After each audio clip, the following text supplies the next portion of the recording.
Thank you very much for joining me. In the year 2025, one might have hoped that the global community would be working together to address the existential threat of climate change, working to prevent future pandemics, working to address the massive levels of income and wealth inequality that exist, working to improve the standard of living of struggling people all over the world. But tragically, that is not where we are today, quite the contrary. Instead of addressing the major crises that we face, the world is now looking at the terrible war in Ukraine, started by Putin, which has taken hundreds of thousands of lives over the last 3 years.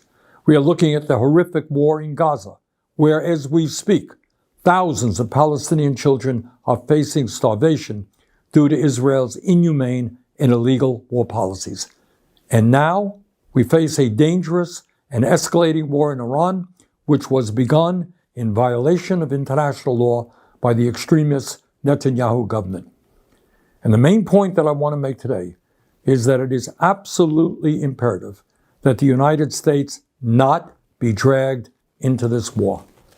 Let me say a word about how this war began.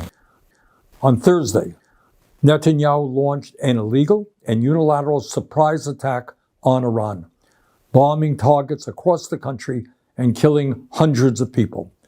Iran has responded with attacks of its own, which have killed dozens of people in Israel. Whatever you may think of the corrupt and authoritarian Iranian regime, Israel's attack clearly violated international law and the United Nations Charter.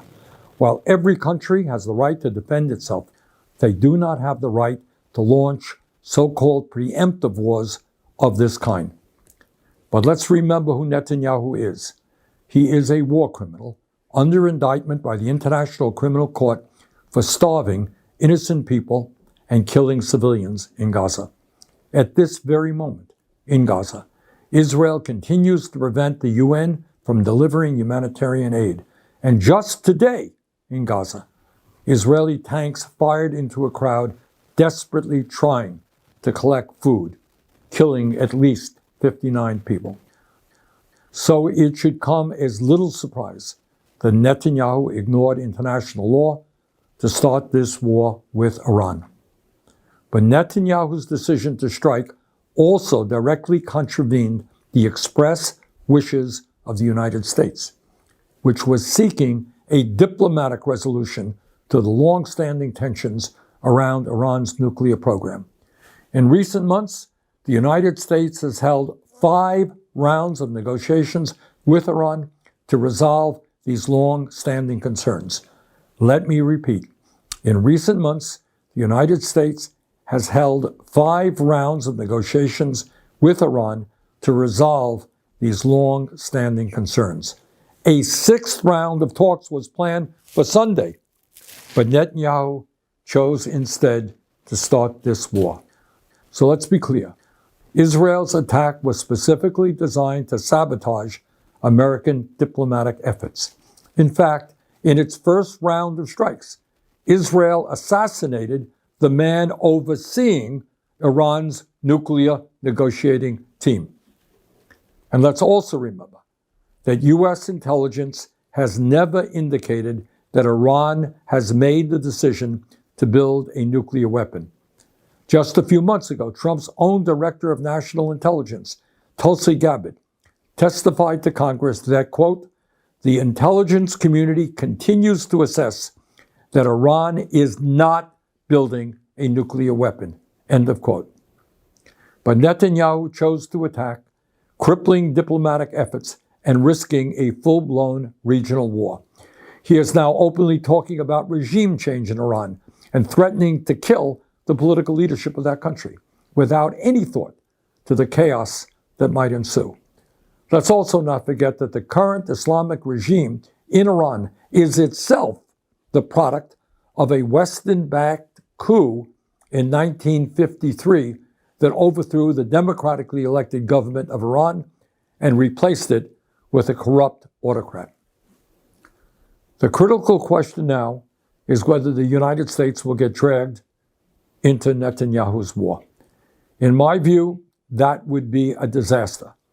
The United States must not be involved with another Netanyahu war, not militarily or financially. The United States Constitution is crystal clear.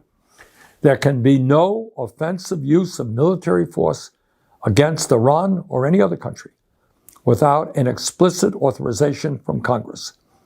No such authorization exists, and any U.S. involvement would therefore be illegal. The United States has already provided hundreds of billions of dollars to Israel over the last many decades. Last year alone, U.S. taxpayers provided more than $22 billion in military aid to Israel. Meanwhile, while providing massive aid to Israel, we have Americans sleeping out on the street, unable to afford health care or other basic necessities. Enough is enough. President Trump ran as a supposed peace candidate. In his inaugural address, he said, and I quote, "My proudest legacy will be that of a peacemaker and unifier. That's what I want to be, a peacemaker and a unifier," end quote. Very fine words. Trump should remember them today. Supporting Netanyahu's war against Iran would be a catastrophic mistake. Instead of going to war, Trump must work with the international community to rein in Netanyahu and urgently push for a diplomatic solution. Netanyahu's illegal attack has made the world a more dangerous place. The United States must not be a part of this war. Thank you very much.